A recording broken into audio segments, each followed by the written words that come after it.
السلام علیکم ورحمۃ اللہ وبرکاتہ۔ امید ہے آپ سبھی حضرات خیر و عافیت سے ہوں گے۔ معزز ناظرین،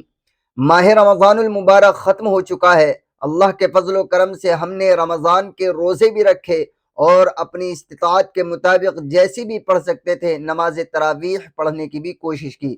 باری تعالیٰ سے گزارش ہے، درخواست ہے اللہ تبارک و تعالیٰ کی بارگاہ میں کہ اللہ ہم سب کے رمضان کے روزوں کو بھی قبولیت سے نواز دے، اور نماز تراویح کے ساتھ ساتھ جو بھی ہم نے ماہ رمضان میں ذکر و اذکار یا عبادتیں جس مسلمان نے بھی کی ہیں، باری الہ سب کو قبول فرما لے اور اس سب کے صدقے میں جو ہے ہر مسلمان کی بخشش فرما دے۔ معزز ناظرین، ماہ رمضان المبارک کے بعد میں جو اسلامی مہینہ آتا ہے اس کا نام شوال ہے۔ شوال کی 6 روزوں کی فضیلت احادیث کے اندر آئی ہے۔ اللہ کے نبی صلی اللہ علیہ وسلم کے صحابی ہیں حضرت ابو ایوب انصاری رضی اللہ تعالی عنہ، یہ فرماتے ہیں کہ جناب رسول اللہ صلی اللہ علیہ وسلم نے ارشاد فرمایا کہ جس انسان نے رمضان المبارک کے روزے رکھے، یعنی پورے رمضان کے روزے رکھے، اور پھر رمضان کے روزے رکھنے کے بعد اس نے شوال کے 6 روزے رکھے، تو اللہ کے نبی صلی اللہ علیہ وسلم فرماتے ہیں کہ وہ انسان اس طرح ہے جیسے کہ اس نے پورے سال روزے رکھے۔ یعنی اللہ کی عنایات دیکھیے، اللہ کا فضل دیکھیے کہ اگر کوئی انسان رمضان کے 30 روزے یا 29 روزے، اگر 29 بھی ہوں گے تب بھی اللہ 30 کا ہی ثواب دے دیتے ہیں، یہ بات کتابوں میں موجود ہے۔ تو اگر کسی انسان نے رمضان کے روزے رکھے اور پھر 6 روزے شوال کے رکھ لیے تو 30 اور 6 36 ہوتے ہیں، اور 36 کو جب آپ 10 گنا بڑھائیں گے تو وہ 360 بن جاتے ہیں۔ تو اگر کوئی انسان، احادیث سے ثابت ہے، اگر کوئی انسان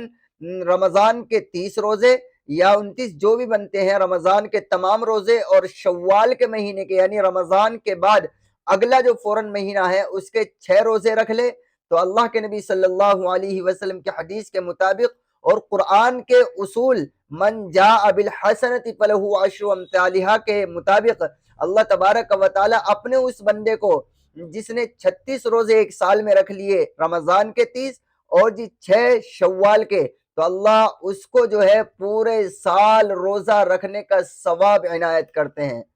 بہت بڑی فضیلت کی بات ہے، اس لیے ہمیں کوشش کرنی چاہیے کہ ہم نے جہاں ماہ رمضان المبارک کے 30 یا 29 روزے رکھے ہیں، ساتھ ساتھ میں ہم اتنی قربانی اور دے لیں کہ ہم شوال کے، رمضان کے بعد جو یہ اگلا مہینہ فوراً شروع ہو جاتا ہے جس کی ایک تاریخ کو عید مناتے ہیں، اس مہینے کے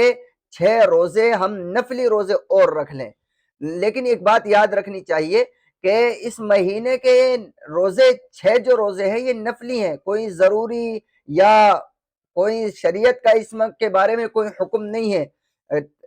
یہ نہیں سوچنا چاہیے کہ اگر کوئی آدمی نہ رکھے تو وہ گنہگار ہوگا، نہیں، ایسا نہیں ہے۔ رکھ لے تو بہت اچھی بات ہے، اور اگر نہیں رکھیں گے تو کوئی گناہ نہیں ہوگا، لیکن اس کی فضیلت کو دیکھ کر ہم سب کو، ہر مسلمان کو، ہر اہل ایمان کو، جہاں وہ رمضان کے ایک مہینے کے روزے رکھ کر قربانی دیتا ہے، وہاں 6 دن کی قربانی اور دے کر 6 روزے اور رکھ لینے چاہیے۔